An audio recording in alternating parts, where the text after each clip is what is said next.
Pope Francis made his final public appearance on Easter Sunday, April 20, 2025, in St. Peter's Square, Vatican City, delivering the Urbi et Orbi blessing and surprising the crowd with a ride in the Pope Mobile. Due to his frailty, the message was read by an aide, but the Pope personally greeted the faithful, waving and blessing the crowd from his wheelchair. This appearance, just a day before his passing, was seen as a heartfelt farewell to the world. Here are the key moments since that appearance. Cari fratelli e sorelle, buona Pasqua.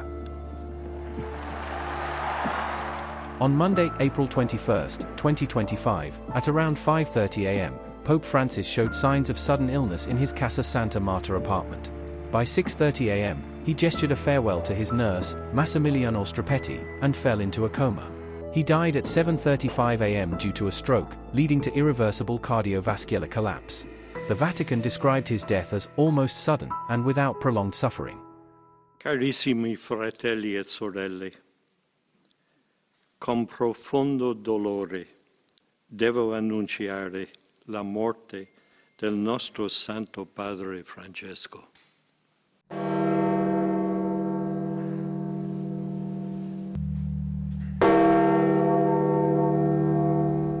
Church bells across Italy tolled at midday on April 21 to mark the Pope's passing. Pilgrims and tourists began flocking to St. Peter's Square to pay respects, with many noting the emotional weight of his final appearance. Seals were placed on the Apostolic Palace at the Vatican on April 21, 2025, shortly after the death of Pope Francis.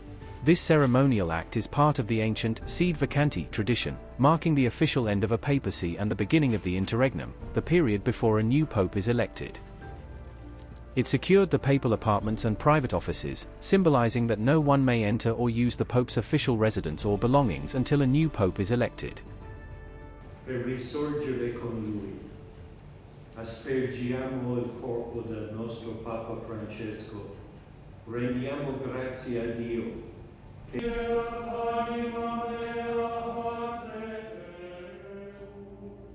On April 22, the Vatican shared a video of Pope Francis in an open wooden casket in the Casa Santa Marta chapel.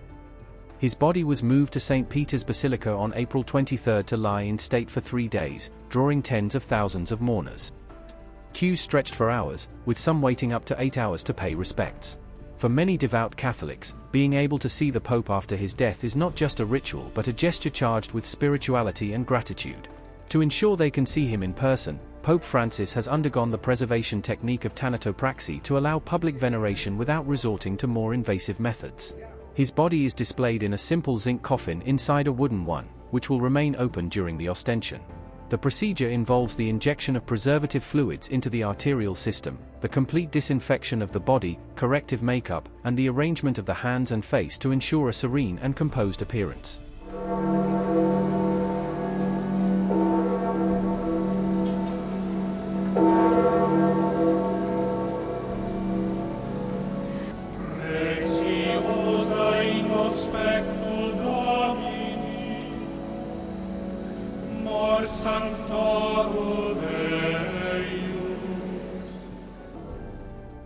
Pope Francis's open coffin was carried in procession from the Vatican to St. Peter's Basilica.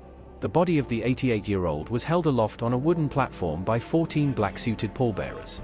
Red-hatted cardinals, priests, candle-carrying friars and helmeted Swiss guards walked slowly into the vast, sunlit esplanade as a male choir chanted psalms and prayers in Latin while the great bells of the basilica tolled.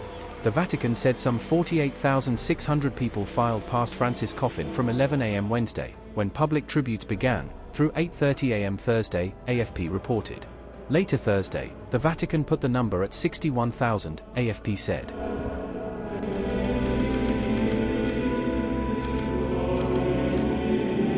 Muchísimo. Tengo así la piel, el alma así en el borde.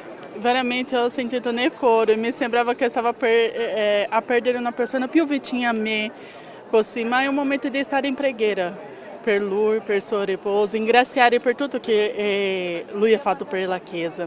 Questo è il sentimento di gratitudine. There's kind of just a mixture of emotions. I mean, I'm anxious a lot walking in. It's such a surreal place, and it's very holy, and seeing the body and just remembering everything that he stood for is very important. On Wednesday, the Vatican said it would consider keeping the Basilica open later in the evening over the next 3 days due to the number of visitors. Inside St. Peter's, the atmosphere was quiet and solemn as some people kneeled and prayed, before slowly moving on. Pope Francis left clear instructions that he wanted a smaller ceremony in keeping with his simpler tastes as pontiff. He had arranged for a benefactor to pay for it all. Italian Prime Minister Giorgia Meloni paid her respects to Pope Francis at St. Peter's Basilica. She stood silently, showing deep emotion during this national mourning period. Italy has launched a major security operation for the event. In a break from tradition, Francis confirmed in his final testament that he wished to be buried in Rome's Basilica of St. Mary Major and not St. Peter's, where many of his predecessors were laid to rest. Francis's choice of burial place marks another break with tradition. Most popes have decided to be laid to rest in the grottos beneath St. Peter's. But Francis opted instead for the Santa Maria Maggiore Basilica in Rome's Esquilino neighborhood, which lies outside the Vatican. The Marian Shrine, which houses a celebrated icon of the Virgin Mary and a relic of the manger in which baby Jesus was laid, was a favorite spot of Francis's, and he often prayed there before and after his trips abroad.